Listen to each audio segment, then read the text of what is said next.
And so we're going to now hear from some of the Rosenkranz awardees. Two are not here, and I'm just going to say a word about them and the work that they do, and they send their regrets. I'll talk about Marcella Elson first. Marcella is an assistant professor here in the Center for Health Policy. She is both a physician and an economist. She's the only infectious disease-trained economist in the United States, possibly the world. And she is doing some very interesting work looking at education of girls and looking how health programs for younger siblings of girls affect the educational attainment of the older siblings. And what she finds is that when there's vaccination programs, et cetera, girls, the older sisters, actually attain higher education. And the reason is these programs keep the girls from having to do care of their younger siblings. Very interesting work. And so you wouldn't expect necessarily that a health program, a vaccination program, would have an impact on the people who aren't necessarily being vaccinated by allowing them to go to school. It's very interesting work. Jason Andrews, a physician, he's an assistant professor in the Division of Infectious Diseases here. He does everything from lab-based work to modeling and population health sorts of things. He's in Nepal right now doing some of his work. And he's looking at ways to bring low-cost diagnostic tools to impoverished communities that bear the brunt of disability and death from infectious disease. It's a remarkable span of work that he does, and one of the most recent award winners. So we're very excited to see how that rolls out. Now just going to, I'd refer you please to take a look. I'm not going to do long introductions. I've asked each person to say a little bit about what they're currently interested in, their positions, et cetera. And I guess we'll go in the order, and we'll start with our initial awardee, Eran. Please come up.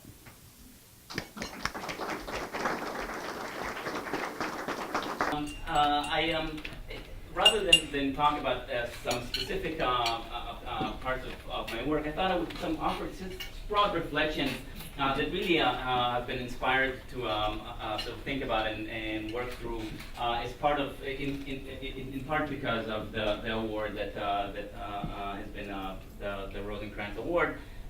My initial award in 2010 was to look at how different policies affect the health of individuals in developing countries, and a lot of it has to do with how the United States funds different programs. But what I thought I would offer just a few reflections on life and work at the periphery of biomedical science, and I'll a little bit tell you why it's the periphery and towards the end. It's not really a conflict, but I'm here. In large part, really thanks to the Rosenkranz family. I have been really quite fortunate to become part of that family. And so a lot of the work here comes partly inspired by that work. And I really believe that sort of institutional environments, the kinds of policies, the kinds of places that we create for ourselves as populations, have enormous implications for who lives and how. And I'm going to use materials and some thoughts that are inspired by the following books that have been really influential for me recently. I think if people are interested in those have been wonderful. One is *Sapiens: A Brief History of Humankind* by Harari, and the other one is *The Better Angels of Our Nature* by Steve Pinker. Really two very thought-provoking goals. I'll start with, I think, something that's not very controversial, and that is that many of us who have gone into medicine and a lot of other sort of service-related goals or occupations really enter medicine, public health, driven by a desire to improve the lives of others, to make the health and well-being of individuals and communities better than they used to. Or than it is now. And this is sort of embodied by Paul Farmer here in the picture, but you don't have to be Paul Farmer, who really dedicates his entire life to nothing other than improving the lives of those who have the least. But many of us try to do that in a host of ways by thinking about policies, thinking about populations. It's really a desire, a drive to improve the lives of others. But here's where I'm going to try to sort of speak a little bit about are we really achieving these goals of really improving the lives of others? And these are the things we do know that are changing and that we've been able to accomplish. People live longer, much longer on average today than ever before. We have an example of that right here at the table. And you know, over the 20th century, life expectancy has gone from somewhere in the low 40s to the high 60s throughout the entire world on average. We have a lot more wealth today in the world today compared with historical periods. This is the kind of places we live in, but in general, throughout the world, there is so much wealth. And we are in command of a lot more energy and natural resources than we used to. So we know these things are improving and changing. But here are some of the things that I wonder about that I feel like we don't really have clear answers. Are we any happier? Are the sort of the access to donuts and The Simpsons, is this making us any happier than sort of hunter-gatherer societies? Did all the wealth and the increased lifespan really translate into any newfound contentment? Did the discovery of apparently inexhaustible stores of energy before us open inexhaustible stores of happiness? I don't know the answer, maybe yes, but I don't think we have good answers for these. Do people think that their lives are better today compared with historical periods? In other words, are we succeeding in these goals of improving the lives and well-being of individuals and of communities? If is the world we inhabit today really a better place for humans than that inhabited by people in previous periods? And if not, why are we developing agriculture, cities, democracies, free market capitalism? What would happen if serious research showed that the extra years of life that we have really bring with it a rise in unhappiness? It's hard to tell, but I think it's sort of these are sort of interesting and big questions.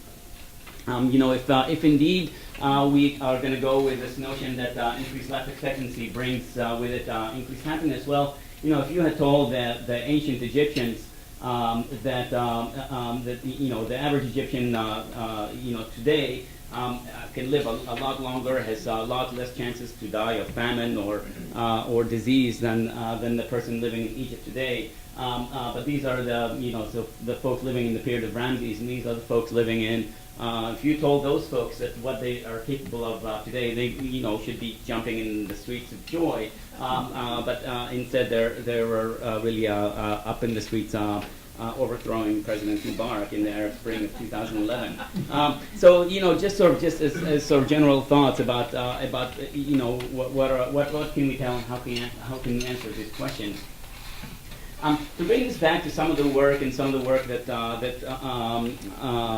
we have done. What are the questions that we are answering? What are the things that we are pursuing as a society? About 55% of the NIH budget is really devoted to fundamental and basic research, and a lot of the rest of it goes towards really finding out treatments and cures and preventive medicine.